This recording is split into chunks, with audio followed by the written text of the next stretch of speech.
अस्सलाम वालेकुम my dear students. आज का जो हमारा लेक्चर है लेक्चर नंबर 4 और हमारा जो टॉपिक का नाम है relationship of biology with other fields या अदर साइंस। मतलब बायोलॉजी का दूसरे साइंस के साथ क्या रिलेशन है, क्या ताल्लुक है। माय डियर स्टूडेंट्स, जो कि Balochistan board class 9th biology जो कि लेक्चर की सीरीज है, हमारा lecture number 4। My dear students, आज की जो टॉपिक का नाम है relationship of biology to other sciences. दूसरे साइंस के साथ बायोलॉजी का क्या ताल्लुक है। अभी से मैं आपको बता दूं कि अगर बायोलॉजी दूसरे साइंस के साथ ताल्लुक नहीं रखेगा तो बायोलॉजी को समझना बहुत मुश्किल हो जाएगा। चलिए एक एग्जांपल मैं आपको देता हूं कैसे। विदाउट नॉलेज ऑफ केमिस्ट्री, अगर हम केमिस्ट्री की नॉलेज नहीं समझेंगे, केमिस्ट्री को बायोलॉजी में शामिल नहीं करेंगे तो क्या नहीं होगा। We can not explain the process of photosynthesis, तो हम फोटोसिंथेसिस के प्रोसेस को एक्सप्लेन नहीं कर सकते।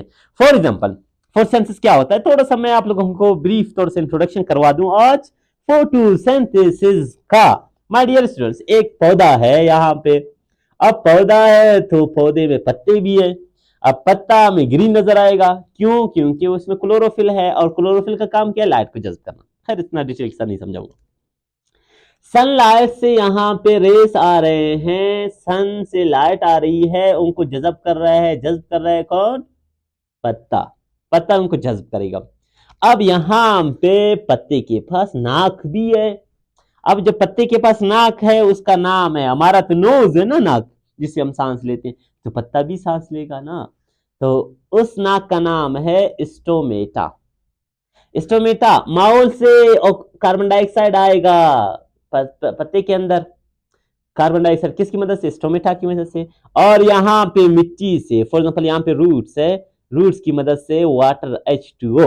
अब देखिए आप थोड़ा सा मॉडर्न बन गए हैं, थोड़ा सा आप साइंस के स्टूडेंट है तो वाटर नहीं कहें H2O। अब H2O को जाइलम उठाएगा। कौन उठाएगा? जाइलम। रूट से उठाएगा, लाएगा पत्ते के अंदर। अब माहौल से कार्बन डाइऑक्साइड आया, रूट से जाइलम आया। अब देखो यहाँ पे होगा फोटोसिंथेसिस। अब एनर्जी भी मौजूद है इनको मिलाने के लिए, सनलाइट एनर्जी है। कार्बन डाइऑक्साइड और वाटर जब मिलेंगे in the presence of sunlight, sunlight की मौजूदगी में जब ये दोनों मिलेंगे तो क्या बनेगा? ग्लूकोज, मशहूर मारूफ कंपाउंड जो केमिस्ट्री के फर्स्ट चैप्टर में बार बार रिपीट हो रहा था। अब ग्लूकोज C6H12O6 बनेगा, साथ साथ ऑक्सीजन बनेगा। आप कहते अच्छा सर ये ऑक्सीजन बना, ये फिर कहाँ जाएगा? ये ऑक्सीजन अगर पत्ते के अंदर बनाए तो ये माहौल से वापस कार्बन डाइऑक्साइड अंदर जाएगा और ऑक्सीजन बना, ऑक्सीजन वापस माहौल में जाएगा। यहाँ तक क्लियर माय डियर स्टूडेंट? देखिए ये तमाम क्या है? फोटोसिंथेसिस। फोटोसिंथेसिस कहते हैं किस चीज को है? सनलाइट की मौजूदगी में कार्बन डाइऑक्साइड वाटर का मिलना, उनकी मिलने से ग्लूकोज का बनना और साथ साथ ऑक्सीजन का बनना। देखिए ये सारा केमिस्ट्री था कि नहीं था? अब जब केमिस्ट्री को अगर नहीं लाओगे बायोलॉजी में, बायोलॉजी को समझना इम्पॉसिबल है। अब देखें एक और साइंस के साथ, साइंस की एक और ब्रांच के साथ बायोलॉजी को देखेंगे, वो ब्रांच है फिजिक्स। अब इसको कहते हैं बायोलॉजी और फिजिक्स को मिलाएंगे तो उनका बच्चा बनेगा बायोफिजिक्स। अब बायोफिजिक्स, बायोफिजिक्स में स्टडी किस चीज को करेंगे? स्टडी करेंगे फिजिक्स के जो रूल्स है उसको इस्तेमाल करेंगे ताकि हम एक्सप्लेन करें किस चीज को? बायोलॉजी को या बायोलॉजिकल सिस्टम को। देखिए क्या कहेंगे? Uses of methods of physics, physics की मेथड को, फिजिक्स के तरीकाकार को इस्तेमाल करना to explain the biological system, biological system को एक्सप्लेन करना।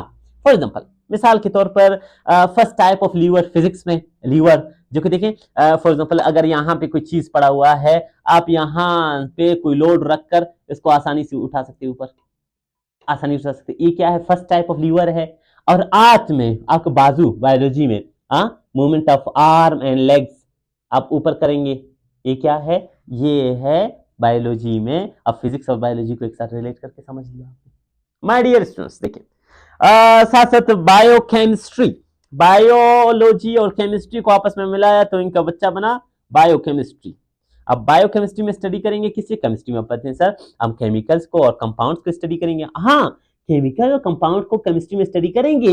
वो केमिकल और कंपाउंड अगर बायोलॉजी में लिविंग ऑर्गेनिज्म में थे तो बायोकेमिस्ट्री में उनको स्टडी करेंगे। मतलब different compounds and chemical process in living organism. Different compound और केमिकल प्रोसेस को स्टडी करेंगे, study of different compounds and chemicals, मुख्तलिफ कंपाउंड और केमिकल को। लेकिन शर्त ये है इन इन द लिविंग ऑर्गेनिज्म में वो कंपाउंड्स और केमिकल्स होने चाहिए। मिसाल के तौर पर वो है जैसे कुछ कंपाउंड्स मैं आपको बताता हूँ, कार्ब जैसे कार्बोहाइड्रेट हो गया, जैसे प्रोटीन हो गया, जैसे लिपिड हो गया, ये तमाम क्या है, केमिकल्स और कंपाउंड्स है, लेकिन ये लिविंग ऑर्गेनिज्म में मौजूद है, इस वजह से बायोकेमिस्ट्री में इसको पढ़ते हैं। माय डियर स्टूडेंट्स, एक और रिलेशन है, एक और ताल्लुक है, एक और बायोलॉजी की शादी हुआ है मैथमेटिक्स के साथ। जब बायोलॉजी की शादी होगा मैथमेटिक्स का, इनका बच्चा होगा बायोमैथमेटिक्स। अच्छा, ऐसा भी हो सकता है। हाँ, अब बायोमैथमेटिक्स में स्टडी करेंगे किस चीज को, मैथमेटिकल टूल्स को, मतलब मैथमेटिक्स के टूल्स को, तरीकाकारों को, मैथमेटिक्स के तरीकाकारों को इस्तेमाल करके किस चीज को पढ़ना, टेक्निक्स को। अब देखो, mathematical tools and techniques used in biology में, फॉर एग्जांपल जैसे आप कहते हैं कि मैं ग्राफ अगर बायोलॉजी में इस्तेमाल होगा तो मैथमेटिक्स की बदौलत है ना। तो इस वजह से ये क्या है, बायोलॉजी में अगर आप किसी जगह पे जानवरों की तादाद को स्टडी करेंगे तो ग्राफ में शो करेंगे अपनी आसानी के लिए, तो ग्राफ कहाँ से आया, मैथमेटिक्स से आया, तो इस वजह से इसको बायोमैथमेटिक्स में पढ़ते हैं। मतलब जैसे एग्जांपल आपको मैं दिखा दूं, जैसे मेक ग्राफ, एक graph banana, study of biological data, एक बायोलॉजी का डेटा को स्टडी करने के लिए अगर ग्राफ बनाते हैं तो वो मैथमेटिक्स के वजह से है। एक और ब्रांच नहीं कह सकते, एक और रिलेशन, एक और ताल्लुक है किस चीज का, बायोलॉजी का, किसके साथ, जियोग्राफी के साथ। आप कहते सर ये बायोलॉजी को कितना शादी करवा रहे हैं, कितने ब्रांच के साथ, कितने और भी साइंसेस के साथ। अब जियोग्राफी के साथ हम इसको जियोग्राफी के साथ रिलेशन करेंगे। तो जब जियोग्राफी कहते हैं जमीन के पैमाइश को, जमीन के, अब जियो कहते हैं किस चीज को, जमीन को, और ग्राफी मतलब किस चीज को कहते हैं, पैमाइश को। देखिए, बायोलॉजी में स्टडी लाइफ को, और लाइफ मतलब जिंदगी में लिविंग ऑर्गेनिज्म, और जियो मतलब जमीन, ग्राफी मतलब जमीन के बारे में, जमीन के एक्सप्लेनेशन। अब ग्राफी मतलब पैमाइश नहीं बल्कि जमीन का जो एक्सप्लेनेशन है जमीन के बारे में पढ़ना है, जमीन के बारे में लिखना है, जमीन के बारे में। अब फॉर एग्जांपल इस चीज को समझना है जियोग्राफी में, फॉर एग्जांपल कैसे, अगर एक ऑर्गेनिज्म रहता है बहुत सहरा इलाकों में, डेजर्ट इलाकों में, डेजर्ट कहते हैं सहरा को।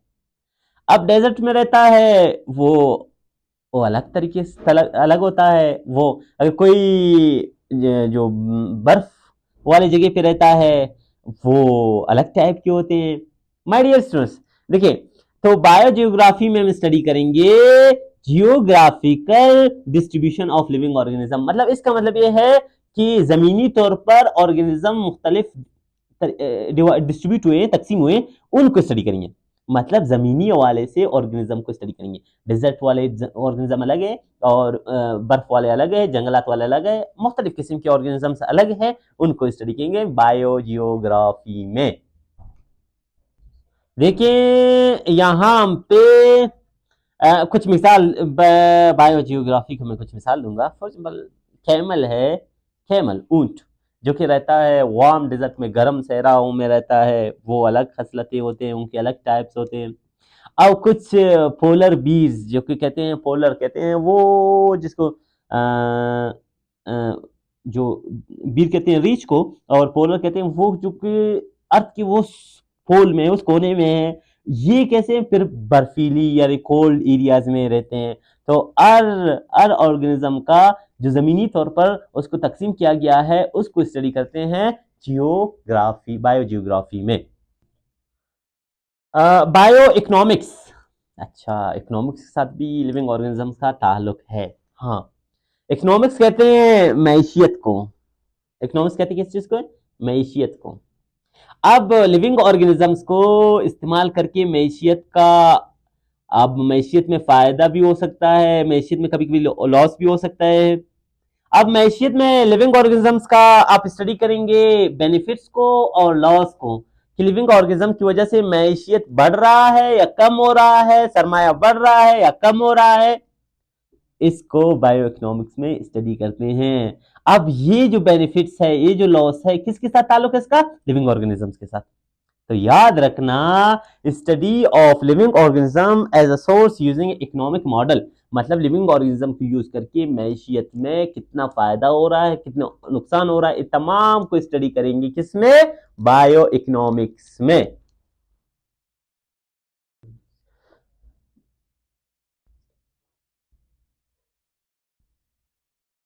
देखिए, आज का जो हमारा टॉपिक था, जो हमारा लेक्चर था, वो relation of biology to other sciences.